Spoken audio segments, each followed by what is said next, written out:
Hello dear students, welcome to the class, welcome to this session of ICT Virtual Classroom. Dear students, मेरा नाम है Rajesh Chamola, teacher science ICT virtual classroom Dehradun से। And इस session में हम लोग बात करने वाले हैं क्लास 10th की साइंस के ऊपर, यानी कक्षा 10 विज्ञान। और अपने प्रीवियस क्लासेस में हम लोग चैप्टर नंबर 1, 2, 3 को सक्सेसफुली कवर अप कर चुके हैं। चैप्टर से related question answers, board exam के पेपर में जो भी आपके क्वेश्चंस पूछे जाते हैं, सब चीज़ को हम लोग एक बहुत ही अच्छे वे में कवर अप कर चुके हैं। आई होप कि आपने चैप्टर से रिलेटेड नोट्स बनाए होंगे, जो बातें यहाँ पर बताई गई उनको नोट डाउन किया होगा और आपके माइंड में सारे कॉन्सेप्ट, सारी बातें अच्छी तरीके से क्लियर होंगी। आज की क्लास में हम लोग एक बहुत ही नया, बहुत ही फ्रेश टॉपिक स्टार्ट कर रहे हैं, जो कि है चैप्टर नंबर 4, कार्बन एवं उसके यौगिक। यहाँ पर आप स्पेसिफिकली देखिए कि सिर्फ कार्बन के बारे में बात हो रही है और कार्बन से बनने वाले यौगिकों के बारे में बात हो रही है। ठीक है, तो हमको क्या करना है, इस चैप्टर में पढ़ना है कार्बन एवं उसके यौगिक के बारे में।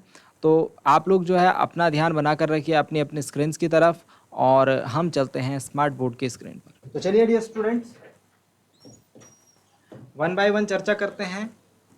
और सबसे पहले आप लोग हेडिंग पुटअप कीजिए, कार्बन एवं उसके यौगिक, चैप्टर नंबर 4 बुक का। और इसे हम carbon and its compound, carbon and it's compounds.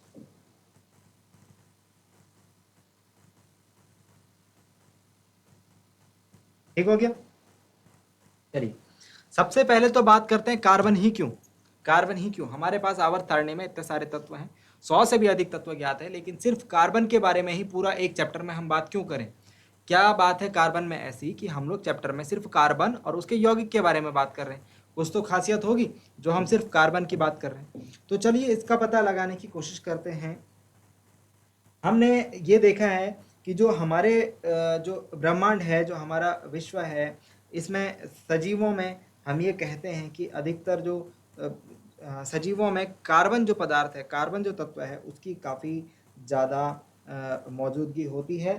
ठीक है, इसके अलावा जो अधिकांश वस्तुएं हैं हमारे पास, वो सभी कार्बन की बनी हुई होती है। तो कार्बन उसमें जो है एक इम्पॉर्टेंट एलिमेंट बन के आता है जो सारी वस्तुएं हैं।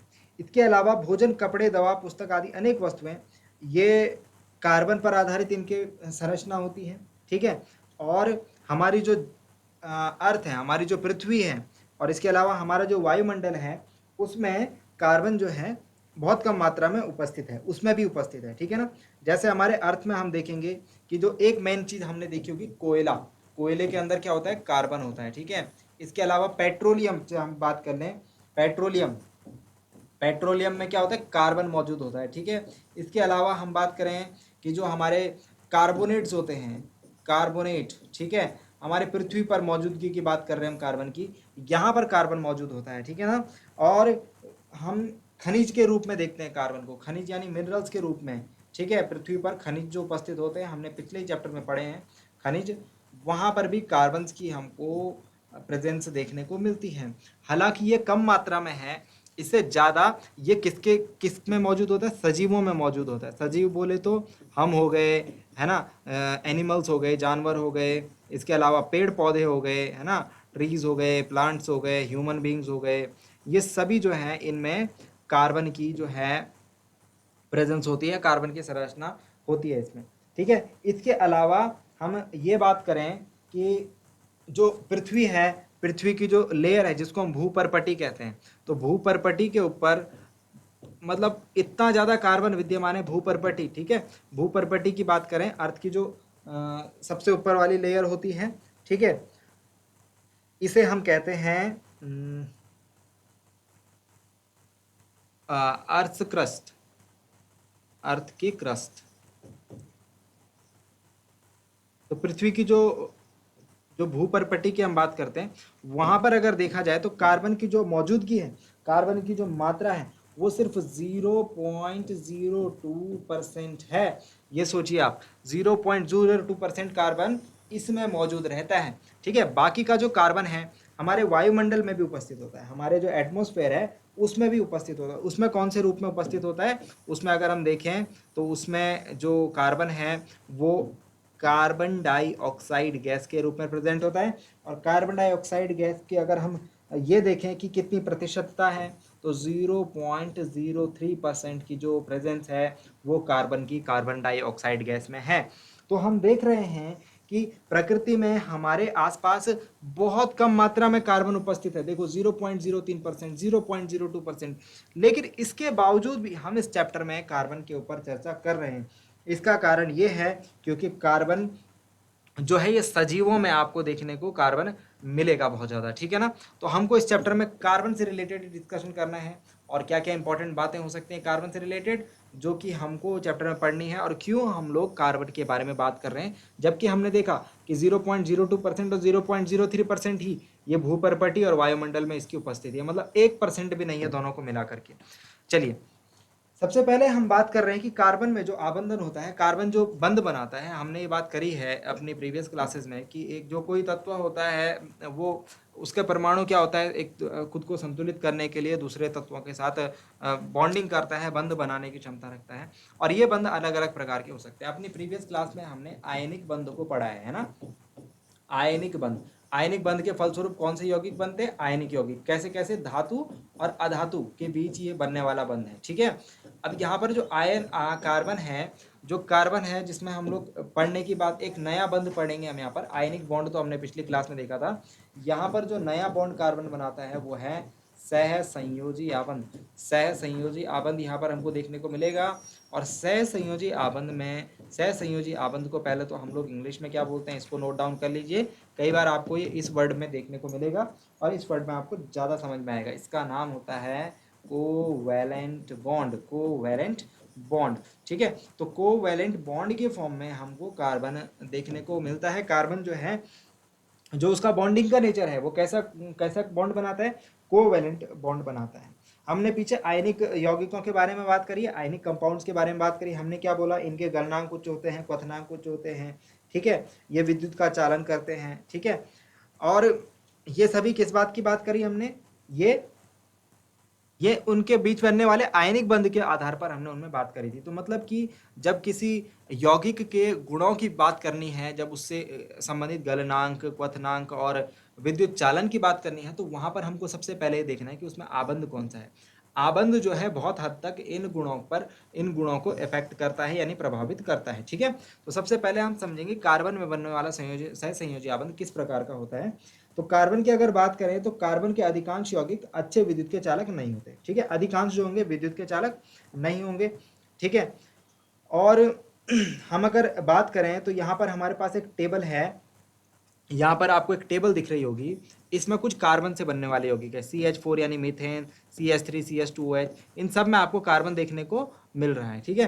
तो हम देखेंगे कि जो कार्बन से बनने वाले यौगिक हैं, ठीक है। अभी नाम, जस्ट आप नाम देखिए। एसिटिक एसिड जो है कार्बनिक यौगिक है, इसका गलनांक 290 केल्विन है, क्वथनांक 391 है। क्लोरोफॉर्म का 209 है एंड 334, एथेनॉल का 156 एंड 351, मेथेन का 90 एंड 111। याद करने की जरूरत नहीं है, यहाँ से आपको एक बात समझाई जा रही है, यहाँ से आपको एक बात समझाने की कोशिश की जा रही है। यहाँ से आपको क्या बात समझाने की कोशिश की जा रही है कि आप देखेंगे कि जो हमने आयनिक यौगिक देखे थे, आयनिक यौगिकों के गलनांक क्वथनांक इनकी तुलना में उच्च थे। तो यहाँ पर हमको गलनांक क्वथनांक इन कार्बनिक यौगिकों के देखने में क्या लग रहा है? कम नजर आ रहे हैं। क्या आ रहे हैं? कम नजर आ रहे हैं। तो आप कहेंगे कि आयनिक यौगिकों के गलनांक और क्वथनांक की तुलना में जो ये कार्बनिक यौगिकों के हैं, कार्बन के यौगिकों के गलनांक क्वथनांक कम होते हैं, ठीक है। और ऐसा कहने का हमारा जो दूसरा तरीके से हम इस बात को कह सकते हैं कि कार्बन के जो परमाणुओं के बीच जो आकर्षण बल है वो प्रबल नहीं है, ठीक है, वो प्रबल नहीं है, ठीक है ना। तो इन दो तीन बातों को जो हमने बात करी है उसको हम लिख लेते हैं, ठीक है। अभी हमने सिर्फ गलनांक क्वथनांक के आधार पर हमने बात करी है, तो हम इन पॉइंट्स को लिख लेते हैं। आप लिखेंगे कार्बन कार्बन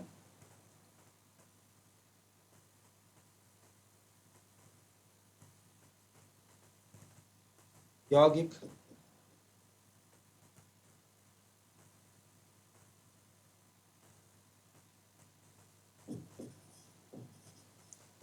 विद्युत के कुछ चालक होते हैं, सभी नहीं लेकिन अधिकांश रूप में बात करेंगे, मतलब मोस्ट ऑफ द, ठीक है, अधिकांशतः।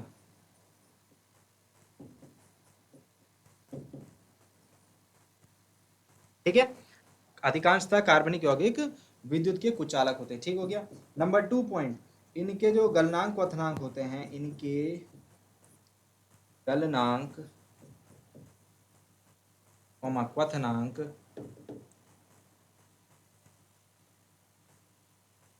इनके गलनांक क्वथनांक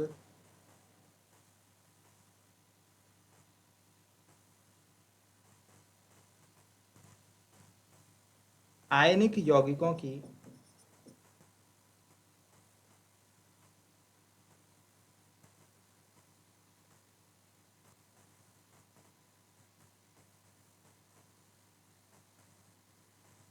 तुलना में, आयनिक यौगिकों की तुलना में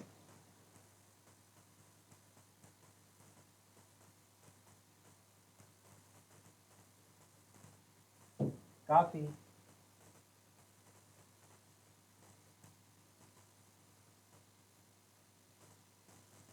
कम होते हैं। इनके गलनांक क्वथनांक आयनिक यौगिकों की तुलना में काफी कम होते हैं। ठीक हो गया। चलिए अब जो है हम इस सहसंयोजी आबंध के बारे में बात करते हैं। सहसंयोजी आबंध के बारे में हम बात जब करने लगते हैं तो हमें जो सहसंयोजी शब्द है, जो वैलेंसी शब्द है, इससे हमें एक चीज याद आ रही होगी। हमने क्लास नाइन्थ में संयोजकता को समझा था, ठीक है। और संयोजकता के बारे में हमने क्या बात करी थी?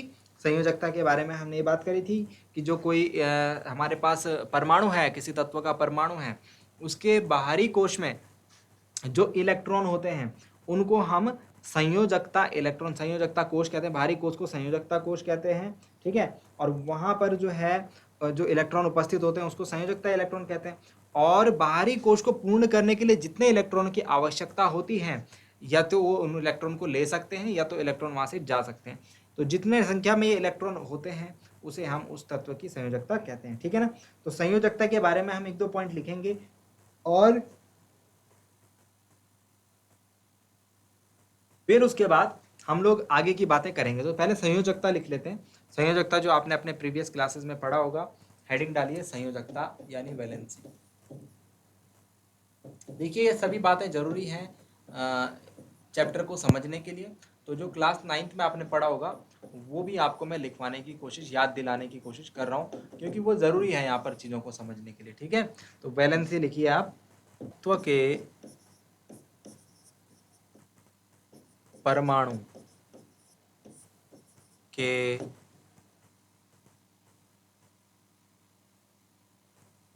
बाहरी कोश को पूर्ण करने हेतु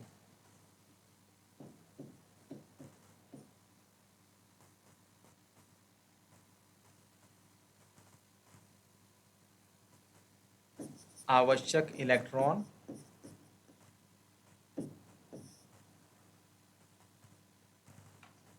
या अनावश्यक इलेक्ट्रॉन,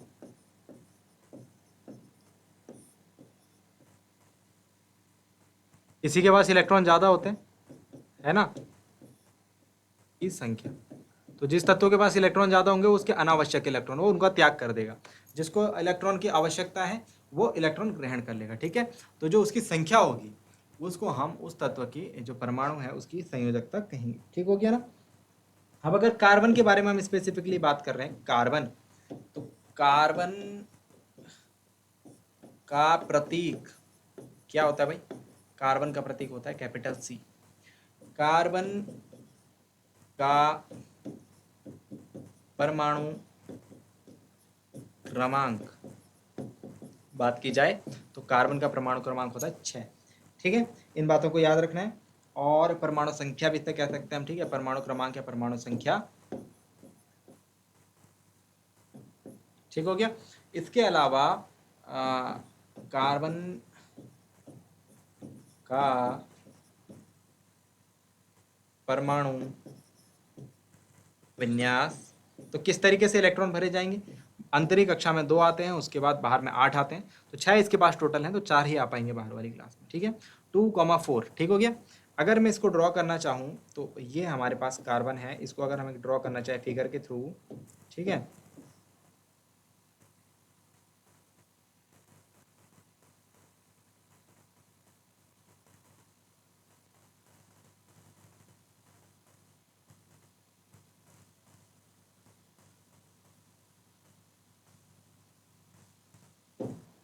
ठीक है। तो ये हो गया हमारा कार्बन का नाभिक, ये वाला जो पार्ट है ये हो गया कार्बन का नाभिक, ठीक है।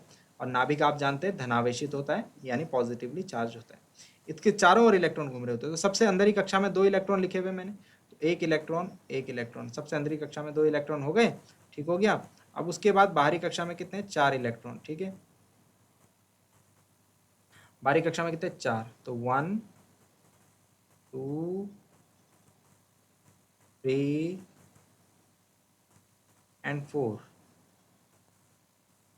इस प्रकार से मुझे कार्बन का जो परमाणु है वो देखने को मिलेगा, है ना।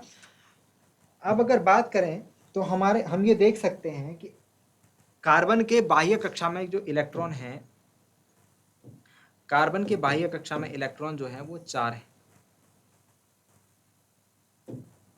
ठीक है। इसके बारे में बात करते हैं जरा।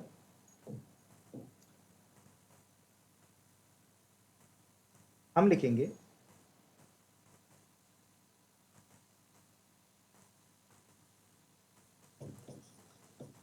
कार्बन के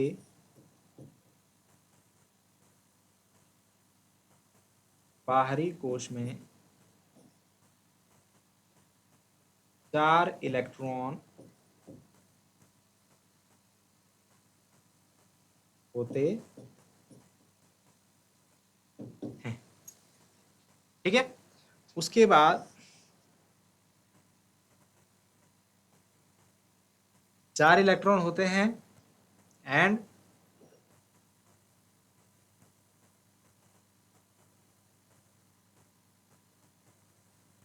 कार्बन या तो इन 4 इलेक्ट्रॉन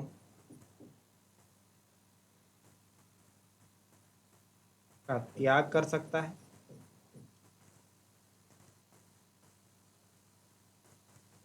या किसी अन्य तत्व के परमाणु से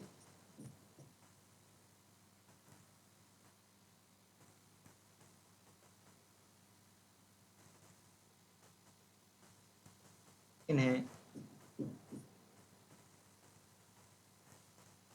ग्रहण कर सकता है। या तो ये 4 इलेक्ट्रॉन त्याग कर देगा अपने, है ना, या फिर ये किसी अन्य तत्व के परमाणु से 4 इलेक्ट्रॉन ग्रहण कर लेगा। अगर 4 इलेक्ट्रॉन का त्याग कर देगा तो कितना रह जाएगा, सिर्फ 2, है ना। तो सबसे भीतरी कक्षा में 2 ही तो इलेक्ट्रॉन होते हैं, मतलब पूर्ण रूप से भरा हुआ हमको सबसे भीतरी कक्ष दिखेगा। अगर ये 4 इलेक्ट्रॉन ले लेता है तो 2 और 4 इसके बाद पहले थे 4 और हो गए 8 हो गए, तो 2,8, तो ये भी मुझे पूर्ण रूप से भरा हुआ इसका परमाणु विन्यास दिख रहा है। तो ये अपने पास 2 इलेक्ट्रॉन रखने की कोशिश करेगा या फिर ये 2,8 बनाने की कोशिश करेगा। तो दोनों के लिए उसको या तो 4 इलेक्ट्रॉन चाहिए या फिर 4 इलेक्ट्रॉन त्याग करने पड़ेंगे, ठीक है। अब देखो पॉसिबिलिटी क्या क्या हो सकती है, इसमें 2 पॉसिबिलिटी है। नंबर 1, हम अगर पहली केस के ऊपर बात करें, यदि ये 4 इलेक्ट्रॉन प्राप्त करेगा, यदि कार्बन 4 इलेक्ट्रॉन प्राप्त कर, जब कोई तत्व इलेक्ट्रॉन प्राप्त, जब परमाणु में इलेक्ट्रॉन आते हैं तो उस पर कौन सा आवेश आता है भाई, धनावेश आता है, ठीक है। जब ग्रहण करते हैं इलेक्ट्रॉन तो धनावेश आता है, तो जितने इलेक्ट्रॉन, सॉरी, जब इलेक्ट्रॉन ग्रहण करता है तो ऋणावेश आता है ना। तो जब बोरो किए जाते हैं इलेक्ट्रॉन तो नेगेटिव चार्ज आता है, माइनस चार्ज। तो 4 इलेक्ट्रॉन ग्रहण करें मतलब 4 माइनस, ठीक है। तो 4 इलेक्ट्रॉन प्राप्त कर कार्बन के ऊपर 4 माइनस आ जाएंगे, आयन बनाता है। ये कैसा आयन हो गया, ऋण आयन हो गया, है ना। तो ये ऐसा आयन बनाता है, पर ध्यान रहे पर ऐसा हो नहीं सकता, ठीक है, पर ऐसा हो नहीं सकता क्योंकि कार्बन का जो नाभिक है, कार्बन का जो नाभिक है उसकी कैपेसिटी कितनी है, 6। कार्बन का जो परमाणु संख्या 6 है, तो नाभिक बीच में रहता है और उसके चारों ओर ये देखो 2 इलेक्ट्रॉन पीछे बना रखे हैं और ऐसे पीछे डायग्राम बनाया था ना 4। तो ये जो नाभिक है, ये नाभिक है, इसके चारों तरफ 6 इलेक्ट्रॉन रहने की जो शक्ति है इसको दे रखी है ना। बट अगर इसमें 4 इलेक्ट्रॉन ले लेगा तो कितने हो जाएंगे, 10 इलेक्ट्रॉन हो जाएंगे। अब नाभिक जो है उसकी कैपेसिटी कितने इलेक्ट्रॉन को रखने की है, 6 इलेक्ट्रॉन को। बट अगर वहां पर 10 इलेक्ट्रॉन आ जाएंगे 6 की जगह, तो नाभिक के लिए ये थोड़ा सा मुश्किल हो सकता है, थोड़ा सा डिस्टर्बिंग हो सकता है। तो ये वाली पॉसिबिलिटी हमें बहुत ज़्यादा नज़र नहीं आ रही है। दूसरा केस क्या होता है, यदि कार्बन 4 इलेक्ट्रॉन ग्रहण कर, सॉरी दान कर, या तो उन्हें त्याग कर देगा, है ना, या तो त्याग या दान कर देगा, तो क्या बनाएगा, धनायन बनाएगा आपके पास। जब दान कर देता है तो धनायन बनाता है, जब ग्रहण करता है तो ऋणायन बनाता है, ठीक है, आयन बनाता है। यदि वो ऐसा करेगा तो ध्यान दीजिए कि ये रहा कार्बन का नाभिक, ठीक है, और ये रहा कार्बन के 2 इलेक्ट्रॉन अंदर वाली कक्षा में और 4 इलेक्ट्रॉन बाहर वाली कक्षा में। फिर से देखो, अब 4 इलेक्ट्रॉन त्यागने हैं, मतलब इन चारों इलेक्ट्रॉन को यहाँ से बाहर भेजना है, ठीक है। यहाँ से बाहर भेजने के लिए जब हमको क्या करना है, 4 इलेक्ट्रॉन को जब बाहर निकालना पड़ेगा तो हमको अत्यधिक ऊर्जा की आवश्यकता होगी, एनर्जी की रिक्वायरमेंट होगी। जब जब इलेक्ट्रॉनों को दूर भेजना होता है नाभिक से, तो नाभिक और इलेक्ट्रॉन के बीच लगने, देखो नाभिक धनावेशित होता है और इलेक्ट्रॉन के ऊपर ऋणावेश, तो नाभिक से इलेक्ट्रॉन जो है वो बंधे रहते हैं, नाभिक से इलेक्ट्रॉन जो है वो बंधे रहते हैं, ठीक है। तो हमको क्या करना है, इलेक्ट्रॉन को अगर वहाँ से बाहर भेजना है तो वो जो इनके बीच में बंध है, जो इनके बीच में बॉन्ड है, उसको तोड़ने के लिए हमें ऊर्जा की आवश्यकता होती है। तो अगर 4 इलेक्ट्रॉन को हमको भेजना होगा तो जो ऊर्जा की आवश्यकता होगी वो कंपेरेटिवली ज़्यादा मात्रा में होगी, यानी कि इस प्रोसेस में हमको ज़्यादा ऊर्जा प्रोवाइड करवानी होगी, ठीक हो गया। तो दोनों ही केस हमको पॉसिबल नहीं लग रहे हैं, क्योंकि एक जगह नाभिक के लिए जो कैपेसिटी है वो ज़्यादा बढ़ जा रही है और एक जगह हम देख रहे हैं कि एनर्जी की रिक्वायरमेंट जो है वो काफ़ी है, ठीक है। तो इस समस्या को सुलझाने के लिए कार्बन क्या करता है, कार्बन सहसंयोजक बंध बना करके इस प्रॉब्लम को सॉल्व करता है। तो ये सहसंयोजक बंध क्या होता है, ठीक है, किस प्रकार से समस्या सॉर्ट आउट होती है, इसको समझते हैं इसके नेक्स्ट पार्ट में। तो आई होप डियर स्टूडेंट्स, आज की क्लास में जो बातें बताई कि वो आपके समझ आई होंगी, आपको इंटरेस्टिंग लगी होगी और आपने क्लास में आज कुछ नया जरूर सीखा होगा। नया चैप्टर है, बिल्कुल स्टार्टिंग से बात कर रहे हैं, तो ध्यान पूरा बना कर रखिए। ये चैप्टर इतना इंपॉर्टेंट है कि आगे की आने वाले 11th 12th क्लास में ये आपकी हेल्प जरूर करेगा। आई होप डियर स्टूडेंट्स, आपने आज कुछ नया जरूर सीखा होगा। मिलते हैं अगली क्लास में एक नए और इंटरेस्टिंग टॉपिक के साथ। क्लास से जुड़ने के लिए आपका बहुत बहुत धन्यवाद। Thank you very much and have a nice day.